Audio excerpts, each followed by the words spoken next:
감사합니다. 마음의 문을 열지 않을 수 없는 찬양인 것 같습니다. 우리 어떤 화가가 예수님이 마음의 문을 두드리시는 것을 그림으로 표현을 했어요.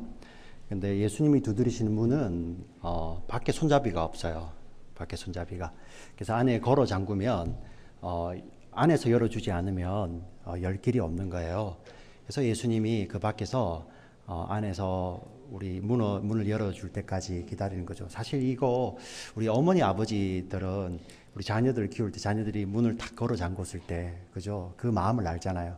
그 자녀들이 문을 열고 나오기까지 얼마나 오랜 시간이 걸리는지. 근데 우리 영혼의 아버지께서는 그렇게 사랑하는 자녀들을 기다리시고 밖에서 문을 두드리시고 계십니다. 오늘 또 찬양을 통해서 다시 한번 깨닫고 정말 우리 예수님의 이 두드림 앞에 우리의 마음의 문을 여는 저와 여러분 되시기를 간곡히 부탁드립니다. 아멘. 감사합니다. 우리 찬양대.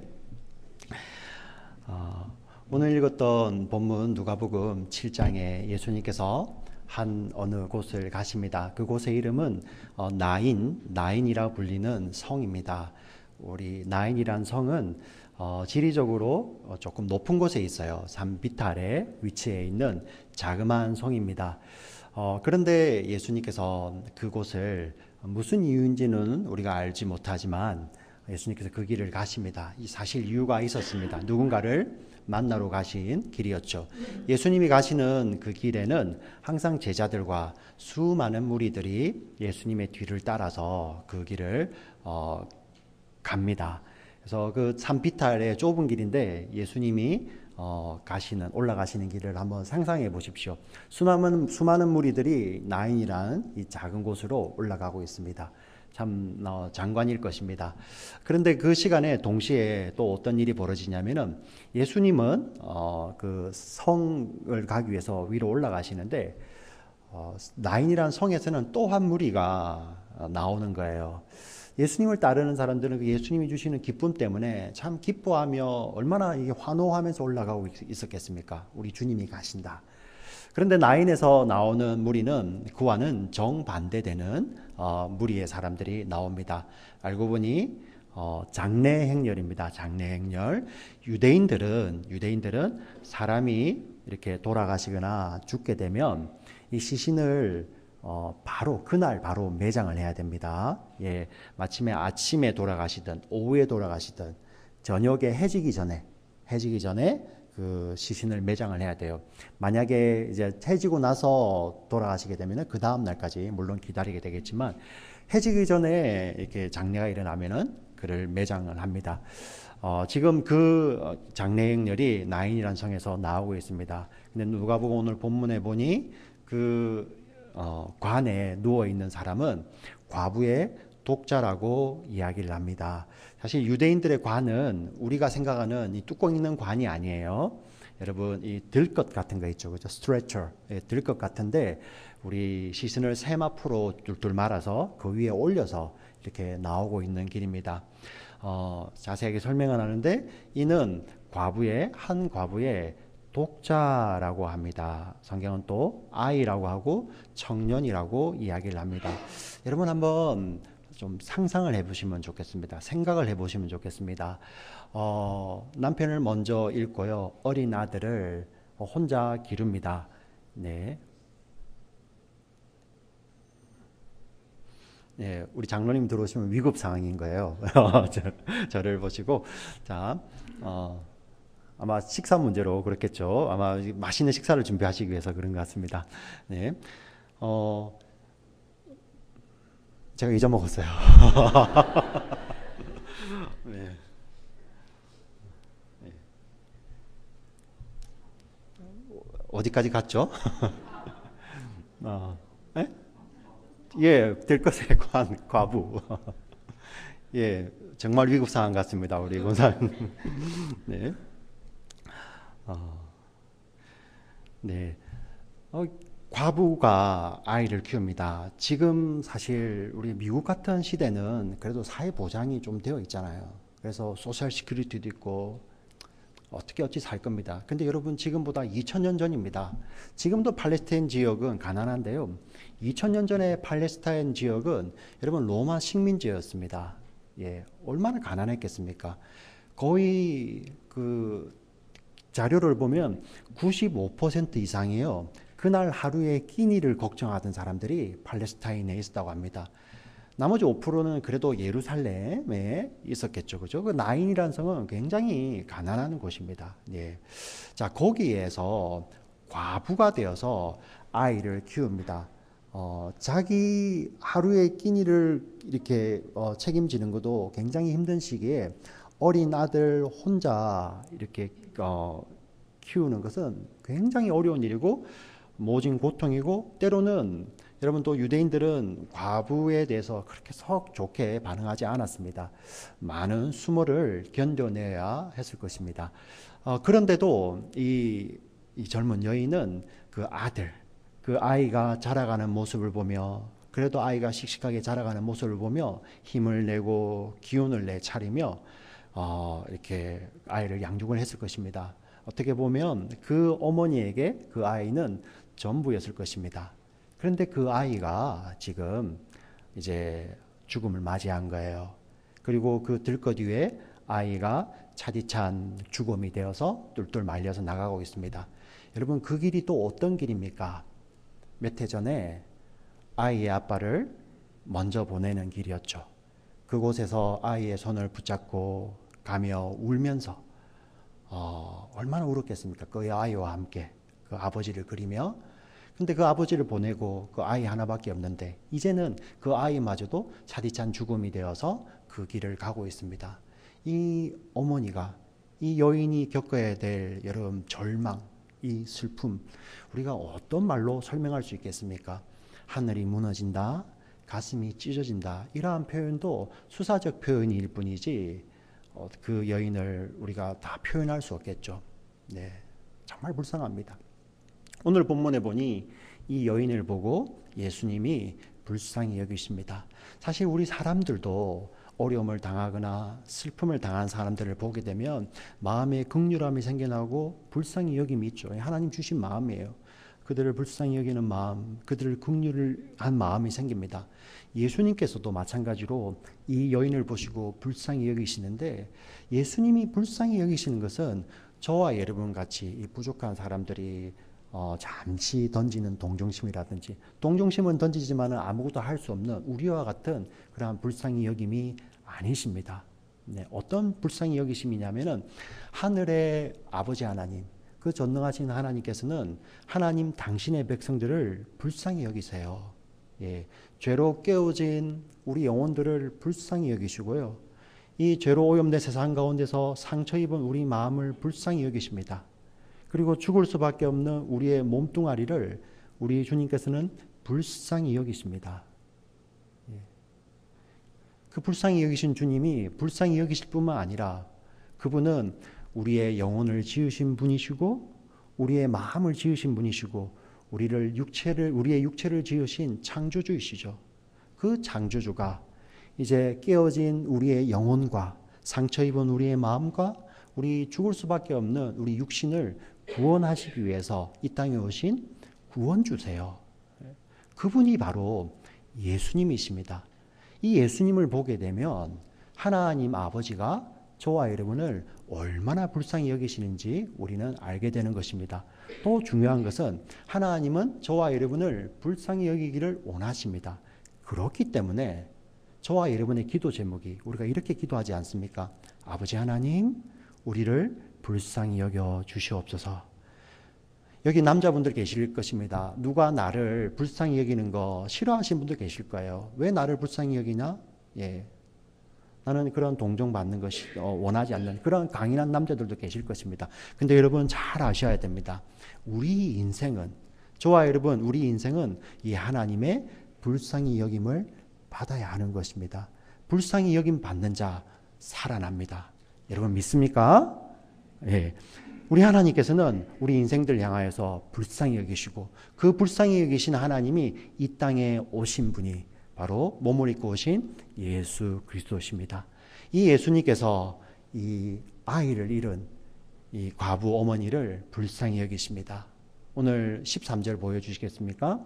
예수님께서 본문 보시면 주께서 과부를 보시고 불쌍히 여기사 울지 말라 하시고 가까이 가서 그 관에 손을 대시니 예수님께서 그 장례 행렬을 막아서시며 그 관에 손을 대십니다.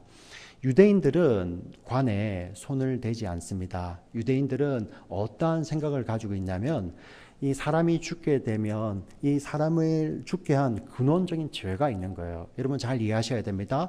어떤 죄 때문에 당장 죽는 것이 아니라 모든 사람은 죽지 않습니까? 그런데 그 죽게 된 이유 가운데 가장 근원적인 것이 죄예요, 죄. 예. 어떤 잘못을 했기 때문에 벌로서 바로 죽는 것이 아니라 하나님을 떠난 우리 죄로 말미암아 사람이 죽기 때문에 유대인들은 그 죄로 인해서 죽은 사람, 그 사람을 손대게 되면, 시체를 손대게 되면 그 사람의 죄가 자기에게 전이 된다고, 전가된다고 생각을 했습니다. 그래서 시체도 만지지 아니하였고요. 여러분 이 관도 만지지 아니하였고요. 심지어는 무덤 가에도 가지도 않았고 무덤을 만지도 않았어요. 그래서 우리 유대인들이 여러분 성경에 나오는 회칠한 무덤이라는 것이, 회라는 것은 반짝반짝거리는 거잖아요. 그 무덤 주변에다가 그렇게 반짝이게 칠을 해놔서 여기 무덤이 있어요, 오지 마세요 하는 그런 역할을 하는 거예요. 그래서 예수님께서 그 외식하는 자들 향해서 이 회칠한 무덤 같은 사람들아, 왜 밖으로는 이렇게 반짝반짝 칠해놨는데 안에는 사망과 죽음의 썩은 시체가 들어있는 거잖아요. 사람을 보고 예수님이 그 바리새인들을 보고 그렇게 말씀하셨어요. 다시 말씀을 드리면 유대인들은 절대 이 죽은 사람 가까이 가지 않고 손대지 않습니다. 어쩔 수 없이 이 관을 운반하는 사람도 하나님께서 일러주신 정결 의식을 7일 동안 해서 그 죄를 씻어야 돼요. 예. 부정해진 자기 몸을 정하게 씻어야 하는 것이 바로 유대인의 정결 의식입니다.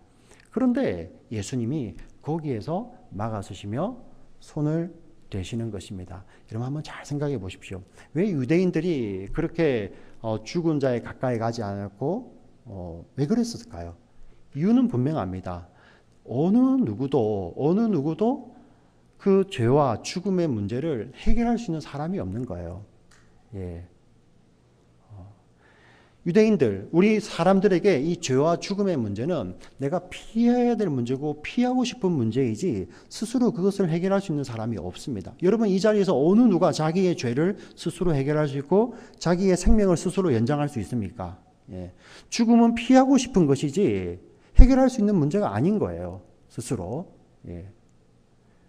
유대인뿐만 아니라 모든 사람이 그렇죠. 네. 그렇기 때문에 동시에 자기 자신도 죄인이고 자기 자신도 죽을 수밖에 없는 죄인이기 때문에 어느 누구도 다른 사람의 죄와 다른 사람의 그 죽음의 문제를 해결해 줄 수 있는 사람이 아무도 없는 것입니다. 여러분 먼저 남편을 보내고 하나밖에 없는 희망이었던 그 아들이 죽었습니다. 그 아들의 생명을 위해서 자기의 생명을 주고 싶지 않았겠습니까?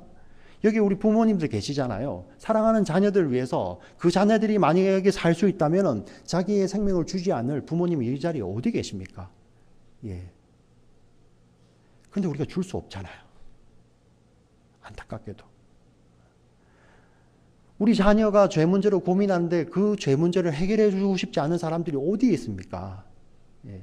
근데 우리가 못하잖아요. 네. 왜 그렇습니까? 우리 모두가 죄인이기 때문입니다. 로마서 우리 3장 23절 모든 사람이 죄를 범하였음에 하나님의 영광에 이르지 못하더니, 여러분 예외가 없습니다. 목사도 마찬가지고 우리 장로님도 마찬가지고 우리 모든 사람들, 이 자리에 앉아 계신 모든 사람들은 다 죄인입니다. 죄인. 예. 죄의 삭은 무엇입니까?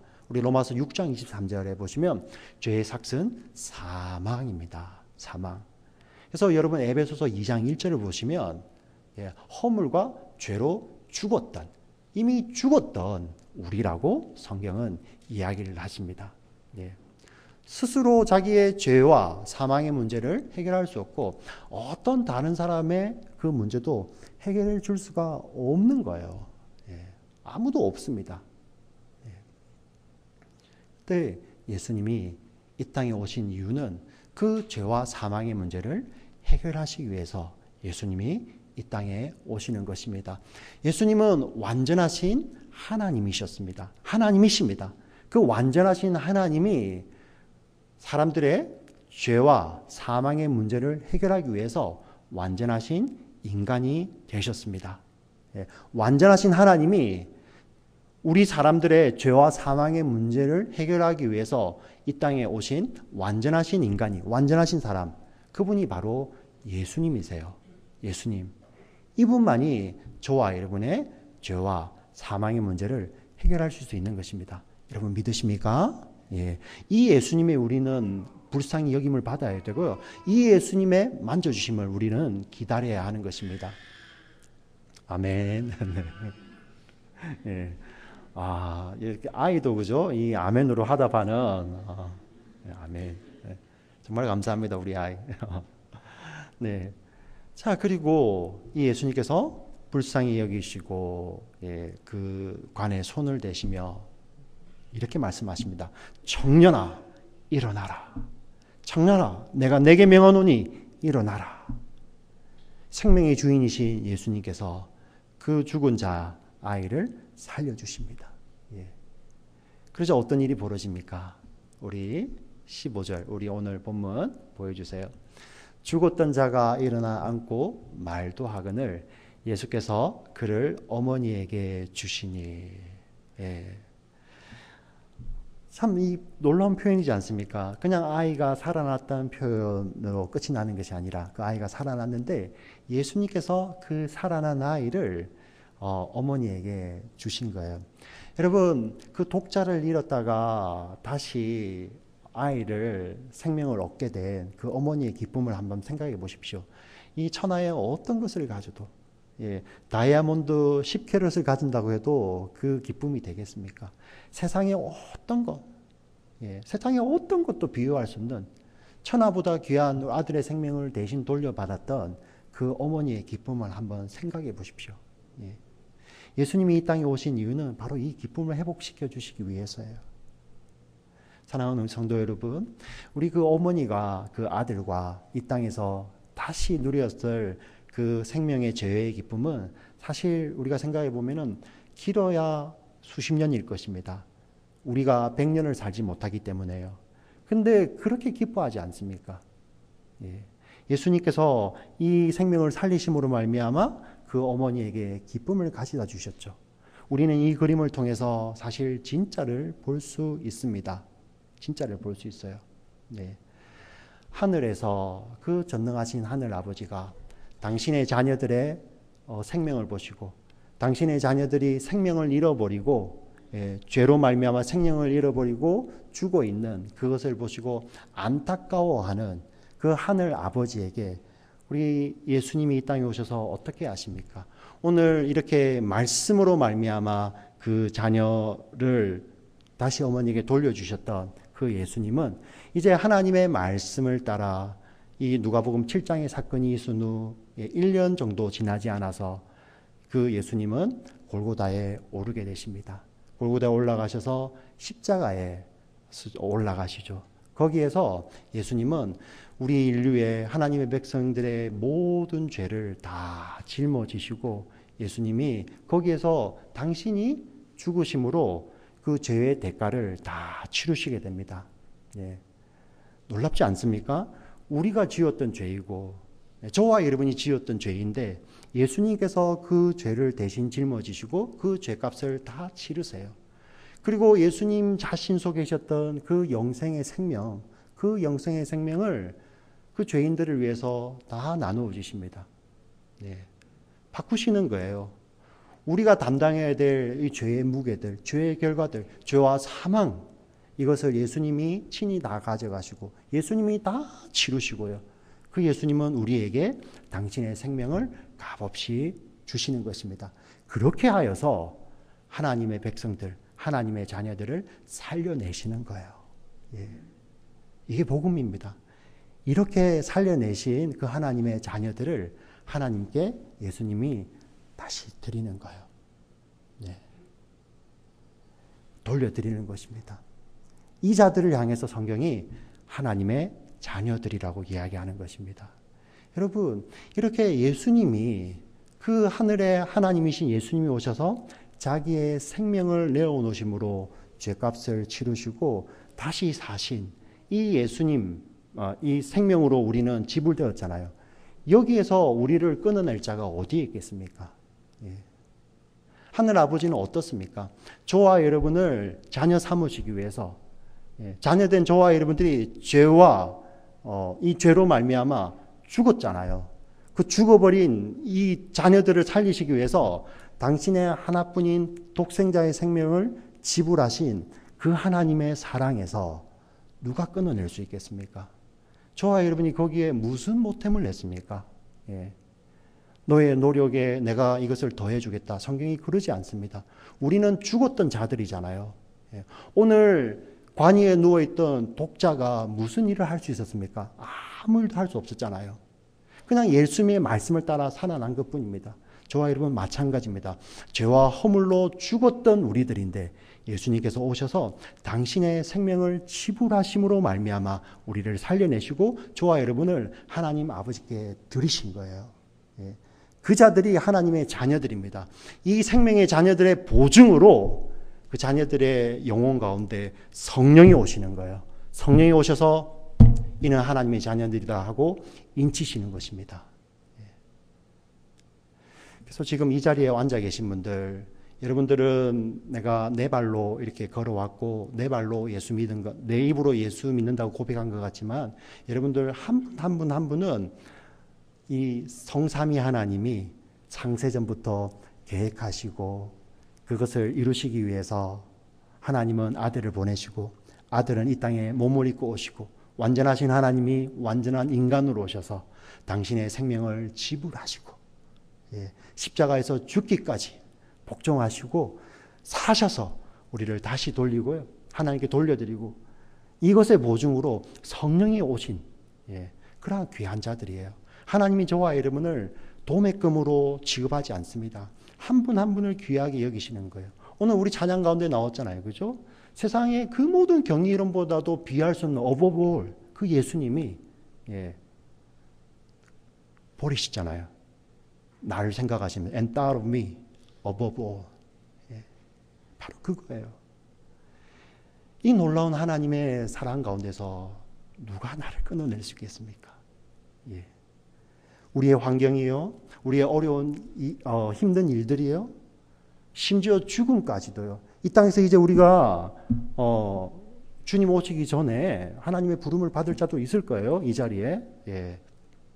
아니면 주님이 내일 오시게 되면은 아무도 그 부름 받지 않고 우리 주님을 다시 만나겠지만요. 근데 그 죽음마저도 이제는 하나님의 사랑에서 끊을 수가 없는 거예요. 이게 바로 성경 로마서 8장 38절 39절 말씀입니다. 제가 읽어드리겠습니다. 여러분 귀를 여시고 마음을 여시고 들으시면 좋겠습니다. 내가 확신하노니 사망이나 생명이나 천사들이나 권세자들이나 현재일이나 장래일이나 능력이나 높음이나 깊음이나 다른 어떤 피조물이라도 우리를 우리 주 그리스도 예수 안에 있는 하나님의 사랑에서 끊을 수 없느니라.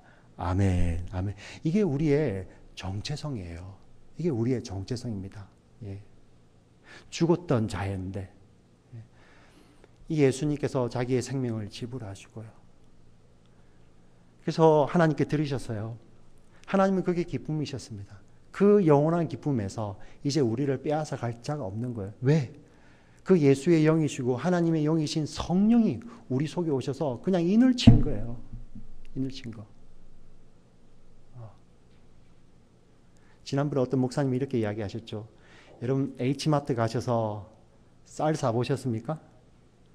H마트 가셔서 그 쌀 같은 거는 우리 살 때 어떻게 합니까? 그 카운터에서 페이드라는 스티커를 탁 붙여주죠.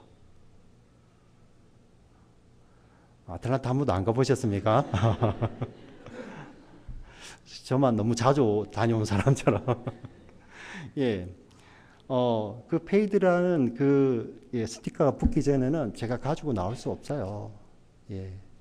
근데 그 페이드라는 스티커가 탁 붙으면은 H마트의 뭐 점장이든 어떤 사람도 내 카트 안에 있는 쌀을 뺏어갈 사람이 없는 거예요. 그렇지 않습니까? 예. 근데 스티커는 떨어지겠죠. 그러나 오신 성령님, 우리의 보증으로 오시고 우리의 구원을 보증으로 오시고 우리에게 인을 지신 그 성령님을 누가 끊어낼 수 있겠습니까? 누가요? 여러분, 이 말씀을 통해서 진짜를 보셔야 됩니다. 진짜를 보셔야 됩니다. 네. 사랑하는 어머니와 아들의 관계를 통하여서 사실 예수님께서 이 땅에서의 그 생명을 연장시켜주기 위해서 이 땅에 오셨더라면 예수님은 지금도 승천하시면 안 되고요. 지금도 이 땅에 계시면서 병자들을 고치시고, 예, 그리고 죽은 자를 살리시고 하는 그런 사역을 계속 하셔야 되겠죠. 근데 예수님은 그 일을 위해서 오신 것이 아니라 그 모든 것에 근원되는 죄의 문제를 해결하시고 우리 근원적으로 우리가 본질상 죽었던 진노의 자녀들을 구원하셔서 하나님의 자녀로 삼으시기 위해서 이 땅에 오신 거예요. 그래서 그 사역을 마치시고 승천하셔서 지금은 하나님의 보좌 우편에서 성령을 통해서 인치신 성령을 통해서 우리를 지금도 다스려 가시죠. 우리를 어떤 자로 살게 하십니까? 이제는 세상의 일이나 환경이나 심지어는 사망이나 이 죽음까지도, 여러분 또 우리 미래의 일까지도, 장래의 일까지도 그 모든 것들이 우리를 삼키지 못하는 하나님의 자녀로서 살아가도록 우리를 지금도 인도하고 계시는 거예요. 예. 이 사랑에서 아무도 끊을 자가 없는 것입니다. 우리 사랑하는 지체 여러분, 지금 이 자리에 보면 여러 가지 일, 현재의 일, 또 우리 청년들, 또 우리 장녀들 가운데서 장래일 가지고 고민하는 자들도 많이 있고요. 여기에 또 마음 가운데 묵직한 고민 하나 없는 사람이 어디 있습니까? 예. 또 우리가 연세가 들어가시면서 나이가 먹어가면서 몸의 연약함 하나 정도 가지고 있지 않으신 분이 어디 계십니까? 예.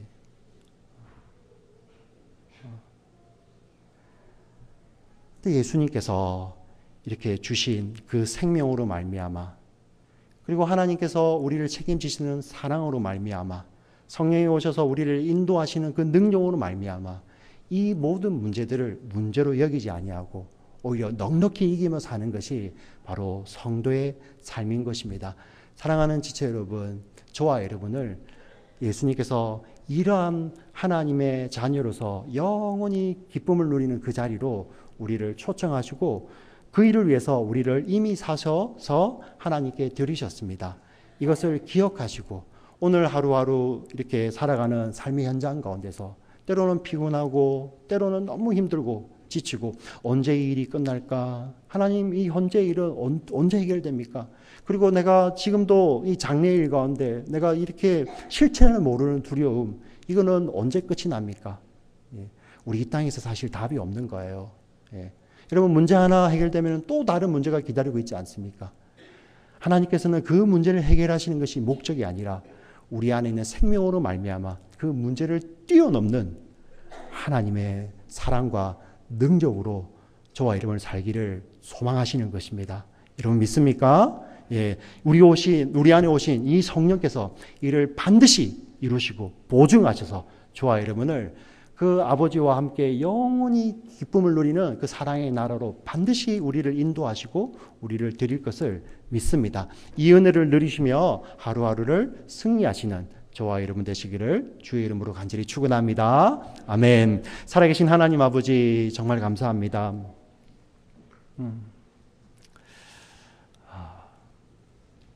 우리가 생명 안에서 누리는 그 생명의 교제, 생명의 기쁨, 어느 것도 비교할 수가 없습니다. 그 생명의 기쁨이, 그 교제의 기쁨이 끊어질 때 슬픔, 어느 것으로도 설명할 수 없습니다.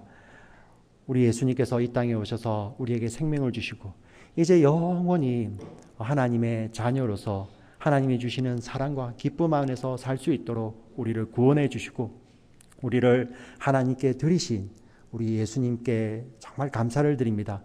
이제 우리 예수님 안에 있는 하나님의 사랑을 누리고 그분이 보내신 우리 성령 안에서 정말 이 하나님으로 말미암아, 예수님으로 말미암아, 이 성령님으로 말미암아 하나님 이 험한 세상, 우리 현재 일에 고민이 있고 장래일에 근심이 있고 또 이 건강 문제로 또 이렇게 이 땅의 목숨 문제로 고민하는 자들이 그러한 문제로 사는 것이 아니라 오직 우리를 붙들어 주시는 그 성삼위 하나님의 붙으심과 사랑하심과 은혜 안에서 넉넉히 이기는 삶, 승리의 삶을 사는 저희는 모두들 될 수 있도록 주여 축복하여 주시옵소서. 주님 감사합니다. 살아계신 예수님의 이름으로 기도합니다. 아멘.